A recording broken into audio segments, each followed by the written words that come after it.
Hey there everybody, and welcome to this video on 15 habits of unhappy people and what you can do about it. I'm your host, Dr. Elise Snipes. The first habit we're going to talk about is holding on to, dwelling, or stewing on negative emotions, on anger or anxiety. If something happens and it triggers your anger and you sit there and you just stew in it and you think about how angry you are at somebody, it's sort of akin to sitting in a car stuck in the mud and just revving your engine. All you're doing is wasting your gas and digging yourself further into a hole. Anger and anxiety are important feelings. There are fight or flee emotions. Our body triggers those emotions when it thinks that there might be a threat. If something happens that makes you feel angry or anxious, notice it non-judgmentally, and then get curious and say, okay, what's triggering this? And what can I do about it? How can I solve the problem?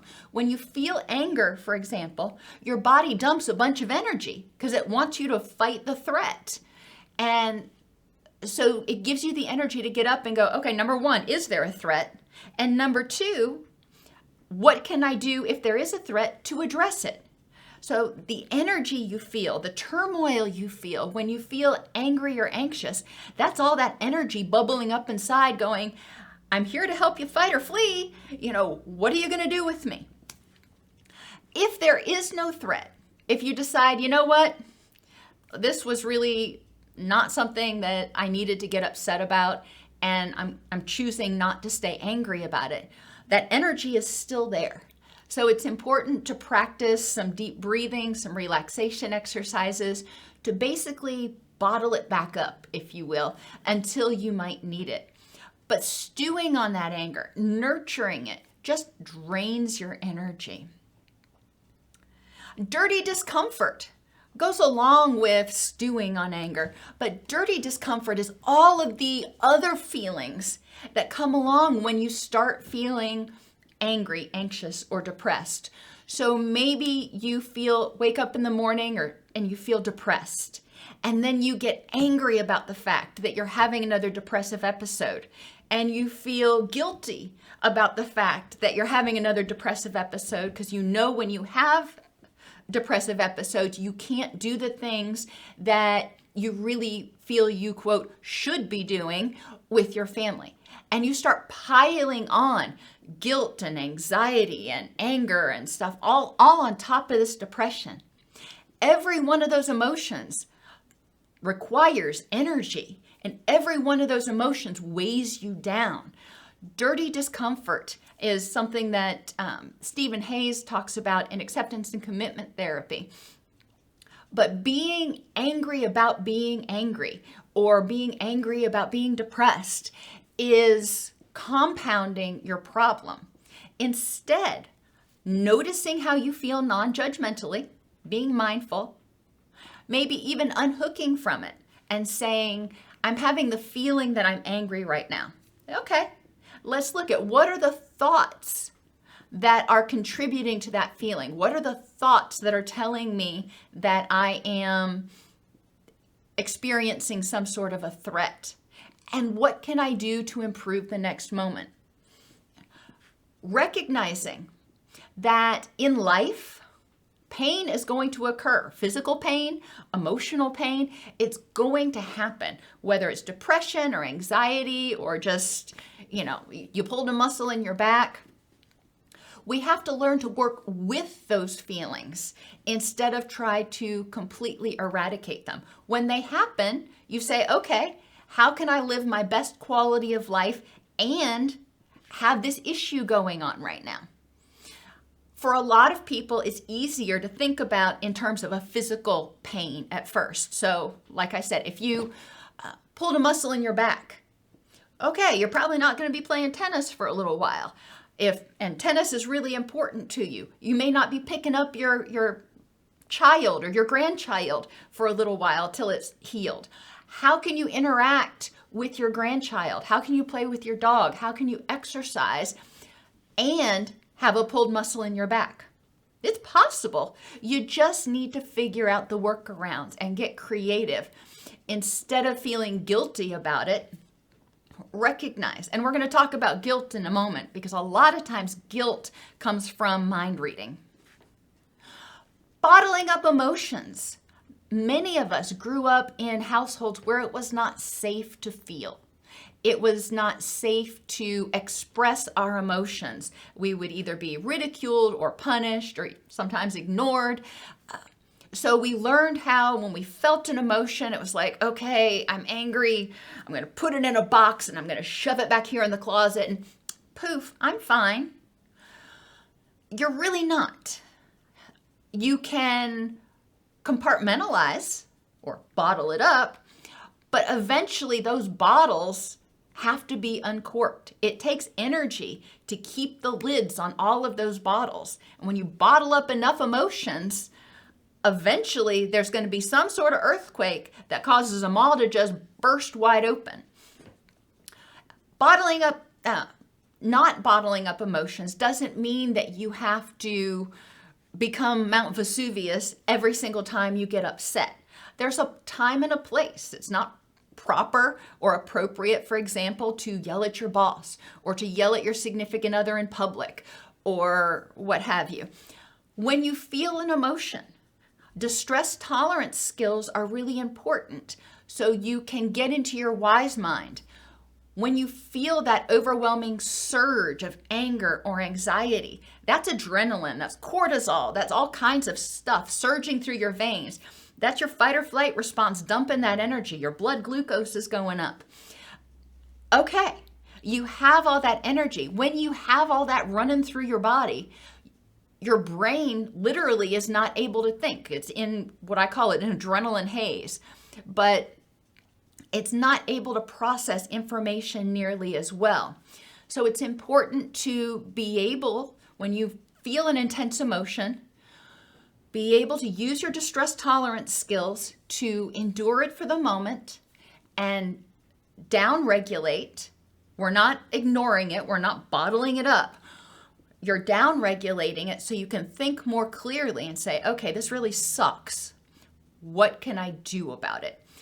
I have several videos on the YouTube channel on distress tolerance skills that can be very, very helpful.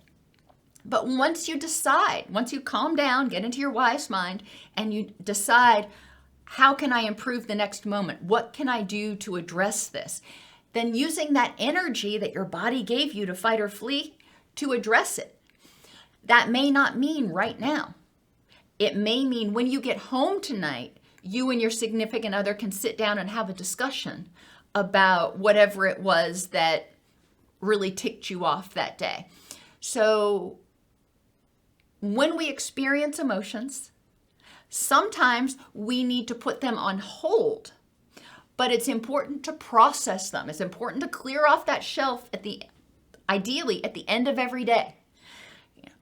If you compartmentalize something, all right, by the end of the day, before you go to bed, how are you going to process that so it's not just sitting there waiting to erupt? Number 4, emotional reasoning. A lot of people who are unhappy engage in a lot of emotional reasoning. I feel depressed, therefore there must be something to be depressed about. I feel anxious, therefore there must be something that's fixing to go wrong. Emotional reasoning starts with a feeling and then looks for supporting facts.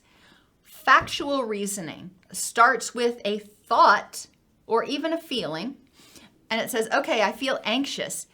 Is there a reason to feel anxious? Fact-based reasoning looks for facts, both for and against the feeling.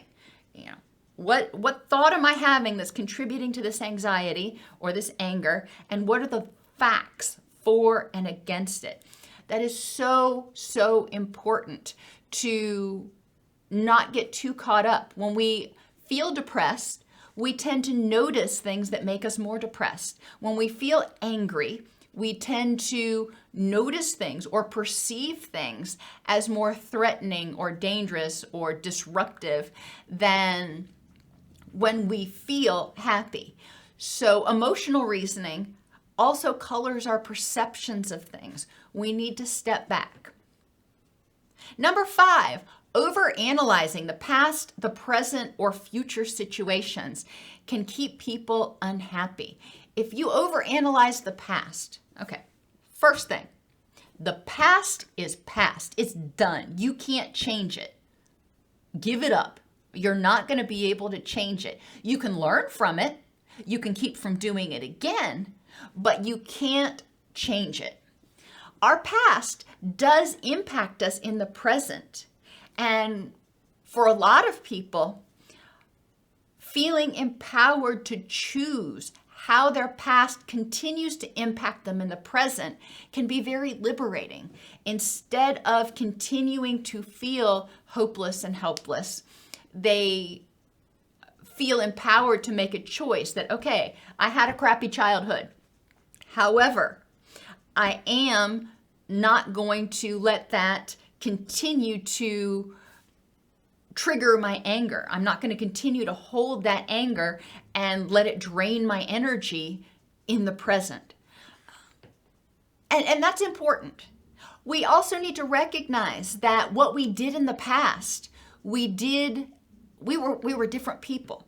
We need to take into consideration the entire context, how old we were, what resources we had, all of the factors that went into that situation. Armchair quarterbacking is super easy. When you're in the moment, it's super hard. So don't look back and think, well, I should have seen that. Or look back and go, well, that person should have done something differently. It's important to consider the entire context if you're going to try to analyze a situation. Now, there are times to analyze. For example, when I work with adult children of addicts and alcoholics, a lot of times we'll look back and analyze what was going on back there when caregiver was not paying attention to you, when they were passed out all the time. The child often interprets it as, it's my fault this is happening, it's my responsibility to take care of things, and so on. And those become core beliefs. So as adults, we look back and using an adult reasoning and an adult mind and the more experiences they've had, looking back and going, was it really about you? And most of the time, if not all the time, the person with the addiction, their failures to meet the child's needs wasn't because they didn't care about the child, it's because they just couldn't care about anything. They were so overwhelmed with their own stuff. So there is a time to analyze the past, but overanalyzing, continuing to go back and hoping that you'll come up with a different answer this time, can be counterproductive, if not destructive. Overanalyzing the present can also have similar consequences. It keeps you from being mindful of what's going on. If you are interacting with somebody and you're like, well, what did that mean? I wonder what that meant.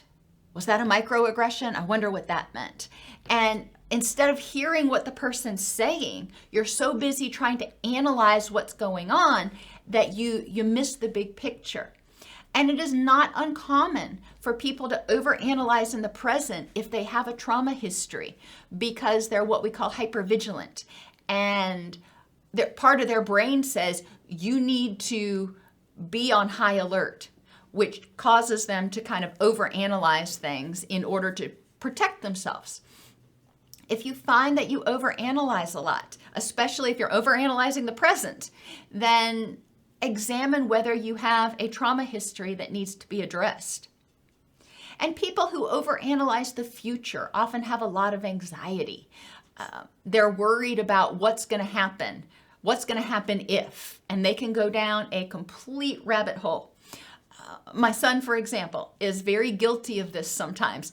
He will take one event and completely catastrophize it and overanalyze it. And I'm like, son, you can't anticipate the chain of events that for sure that's going to happen, over the next 5 years. Quite honestly, we have difficulty predicting what's going to happen tomorrow, let alone 5 years from now. Is it good to plan? Yes. But at a certain point, there's a point of diminishing returns. You can analyze it, figure out what you need to do, make a plan, maybe even make a plan B, but then set it aside. And if you need to come back and try to revise it, do it periodically, not every day. If something significant changes, then you may need to revise that. For example, your plan for retirement in the future. A lot of us fret about whether we'll have enough resources to retire and we'll be able to afford it and we'll be able to do all that stuff. So we may analyze what we think we're going to need and create a plan and set it aside. And then all of a sudden, whoops, the market took a dump and we've got record high inflation.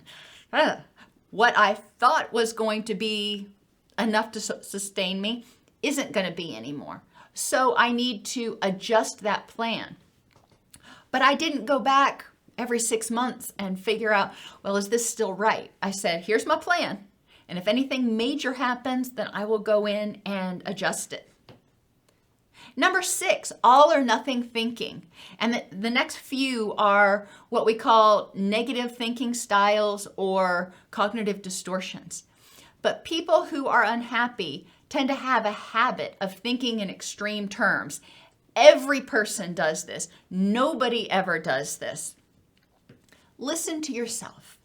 Listen to your words. If you notice that you're using extreme words, modify them. A lot of people do this, or often this happens. For one day, paying attention to your language, and instead of using extreme words, changing them and restating them in more moderate terms, and see how it impacts your mood. Additionally, with all or nothing thinking, if you say, you never empty the dishwasher. Okay, look for exceptions. Think back. Was there a time that the person ever emptied the dishwasher? And if the answer is yes, then, well, they did it at least once. So it's not all the time. Then we need to get curious and go, what was different about that one time that they did it and not the others? So that goes into behavior modification. But all or nothing thinking is rarely accurate. So we want to use more moderate terms and look for exceptions. Look for exceptions to the extremes. Number 7 is mind reading or ASS-uming.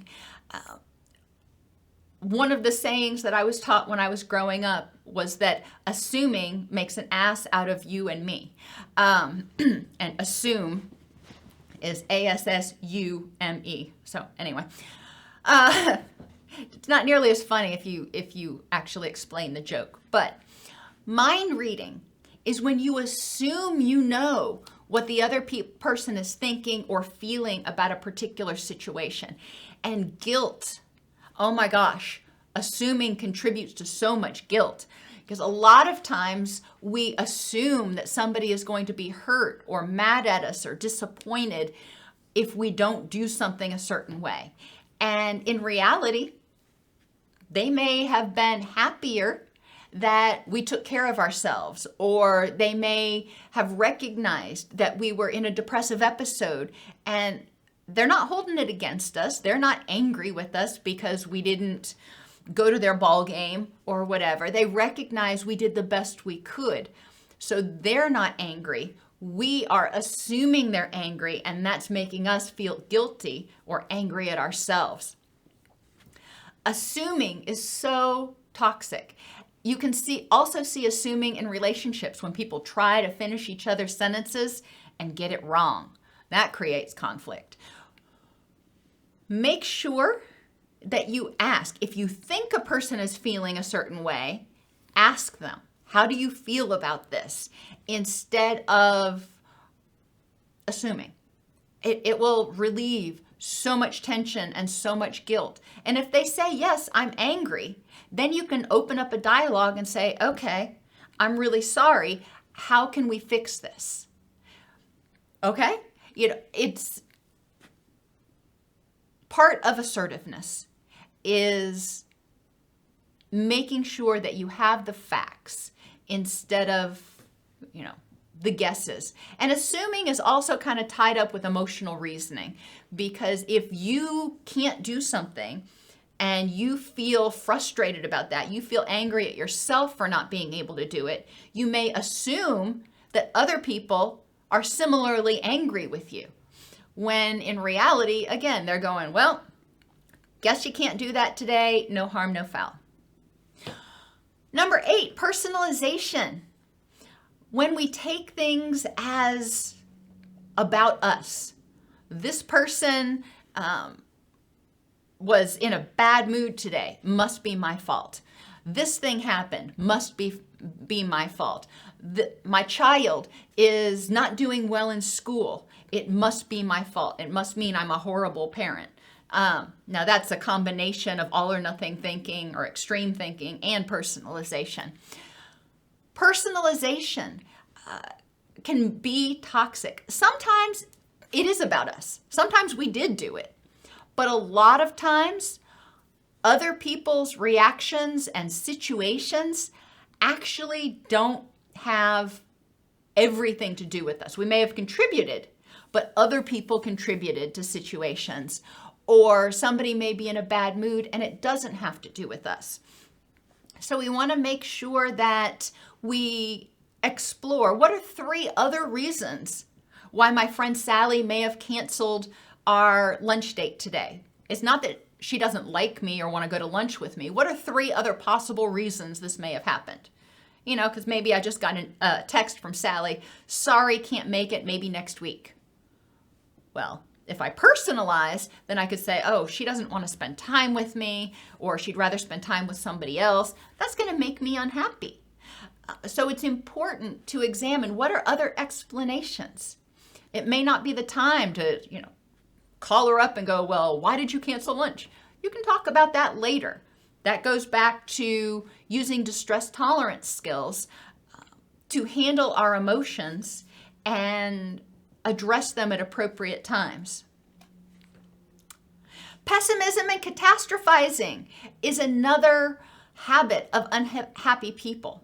People who are unhappy, when they look, they're looking through often a trauma-colored lens, but regardless, they're looking through a very unhappy film, an unhappy lens at the world. So they're seeing things they're seeing the glass as half empty. They're seeing the day as partly cloudy. They're seeing unhappy things. And when something good happens, it's scary. So they may be starting to wait for, okay, when's that other shoe going to drop? Good things don't happen to me. Or they may just expect the worst.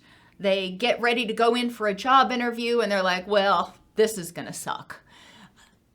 That sets people up mentally to create a self-fulfilling prophecy, so it may actually suck. They pay attention more to the things that are going wrong instead of the things that are going right. Now, there's toxic optimism. You don't want to put on a happy face and go, everything's going to be fine. But pessimism can be toxic too. You need to embrace the dialectics and recognize that, this probably isn't going to go 100% perfect, but what went well? And I think a lot of us can think back to particular things like the birth of our child or our wedding day where we had a vision for how it was supposed to go, and it didn't go that way. Now, we could be pessimistic about it and only remember the bad stuff.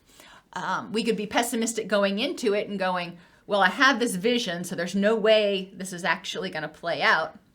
Or we can hope for the best and adjust when things start going a little bit wonky.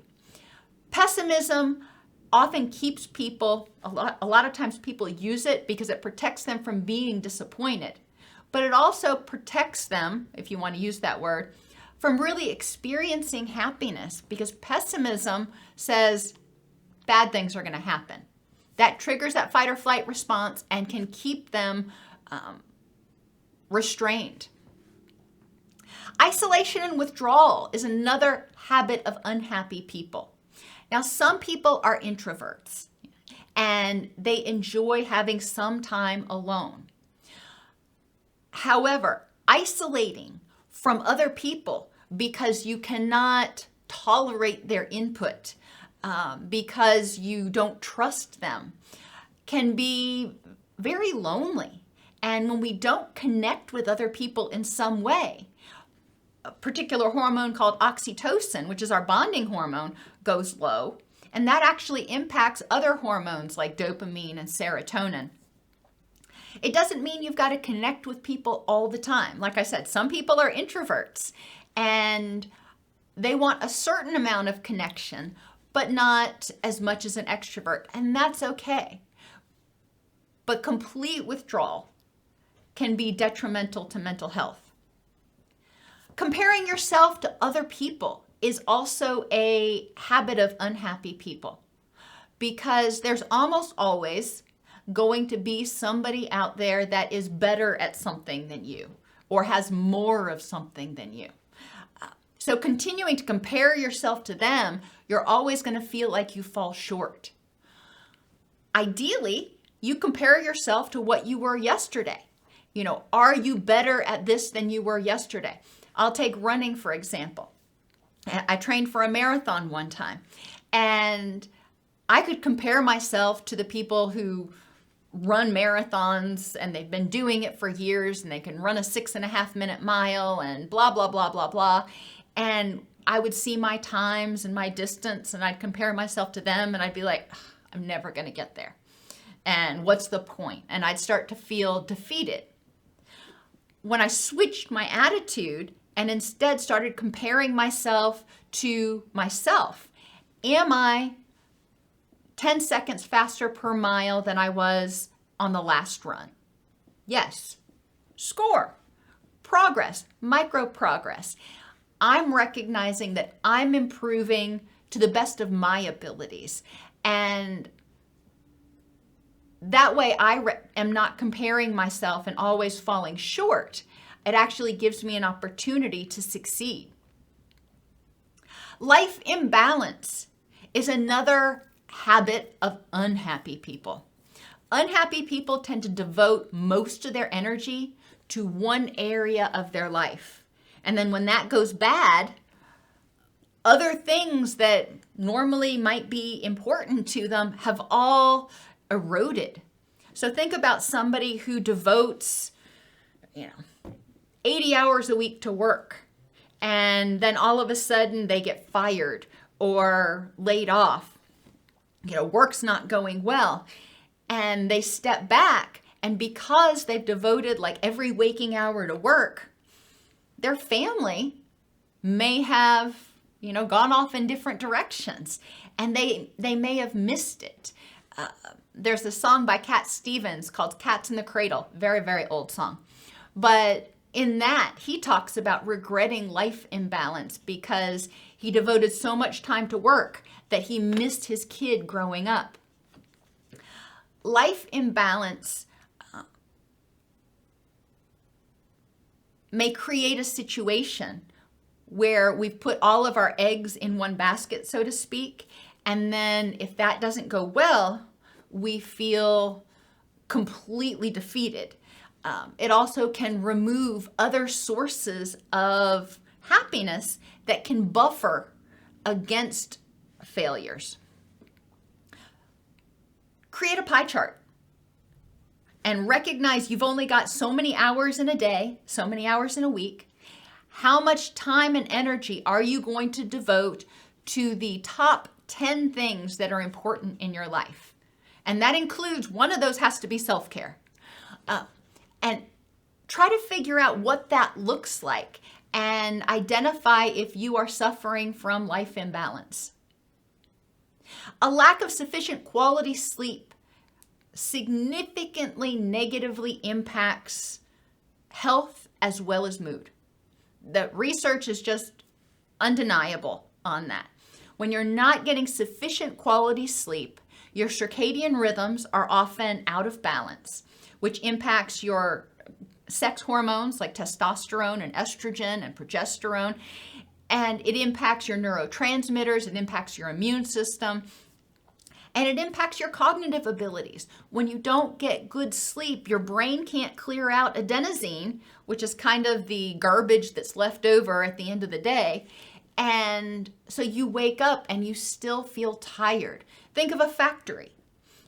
At the end of the day, the factory shuts down, which is kind of like us going to sleep, and the janitorial staff comes through and clears out all of the garbage, and the maintenance staff comes through and tunes up all the machines and oils everything.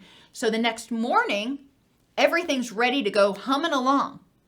But if you come in and those teams didn't do their job, or if the factory never shuts down, then the garbage starts to pile up and the machines start to get more out of sync, and things just don't work as well. It's harder to get anything done because there's all kinds of crap in your way and nothing is nearly as efficient. Poor nutrition is also a habit of unhappy people. Unhappy people often eat high-fat, high-sugar foods and even sometimes high-alcohol foods. Often, it is a craving they experience that is subconsciously designed to self-medicate because high-fat, high-sugar foods promote the release of serotonin and dopamine and sometimes some of your other feel-good chemicals. Poor nutrition, however, or good nutrition, let me say, provides the building blocks for your body to make all of the neurotransmitters and the hormones and the products needed to keep those machines humming along. If you're not eating a good diet, then you're depriving your factory of the raw materials it needs to make the end products. That doesn't mean you have to cut out all of the high-fat, high-sugar foods. Ideally you would, but it doesn't mean you have to. But it is important to make sure you're also getting some healthy food in there that has color to it and, didn't originate in a chem lab somewhere. And finally, mindlessness. We talk a lot about mindfulness, being aware of what's going on in the present moment. But a lot of us get so caught up living in autopilot that we fail to notice the positive. And then we feel like it's just all work and no play makes Jack a dull boy, if you will. Think about, pay attention for a day or even a week at how much stuff you do on autopilot. For example, in the morning, I get up and I go into the kitchen and I make my coffee and I sit down and I read the news and I pet the dog and I feed the donkey. And there's stuff I do every morning, but I don't think about doing it anymore. It's just automatic. My body almost knows exactly what to do without me having to think, okay, what do I do next? That's mindless behavior. And when we are in that mode, we're almost turned off, if you will. We're almost in an automatic mode. So we're not noticing the positive. We're just putting one foot in front of the other like a robot. And that can lead to significant unhappiness because we fail to notice the roses and the bunny rabbits and the sunshine and the whatever it is that makes you happy. Practice being more mindful. And I encourage people that I work with to start out with anchor points. It's easier to remember. You can either put a push notification in your phone, or you can do it when you get up in the morning, at breakfast, at lunch, at dinner, and before bed. Noticing what's going on around you, the negative and the positive. I can be sitting at home and I can notice the fact that, hey, I need to do some laundry and I've got this over here that needs to be done and ooh, I ought to dust. But I can also notice that, oh, look how sweet the cat's sitting on the bed and whatever else I notice. Mindfulness brings your full attention to everything in the present moment. And it's kind of like running a warm bath. Instead of just paying attention to the negative or not paying attention to anything at all and just randomly stepping in a bath, you are adjusting the temperature. And the happy things are kind of like the cold water that make the hot water more temperate or more tolerable. You can deal with the distress if you've got happiness that goes with it. I don't love dust. I don't love toys all over the floor. I do love my animals. And yes, I could have it where we had a pretty dust-free environment and no toys on the floor, but that would mean we didn't have small children or animals in the house. And that's not okay with me, because small children, well, and big children and animals are integral to the things in my rich and meaningful life. I would never give that up. And we kind of joke around my house that cleaning our house is kind of like brushing your teeth and eating Oreos at the same time. You can't get it clean as fast as it gets dirty, but you try. You at least try. I hope this has given you some techniques to think about for breaking some habits that might contribute to you feeling unhappy.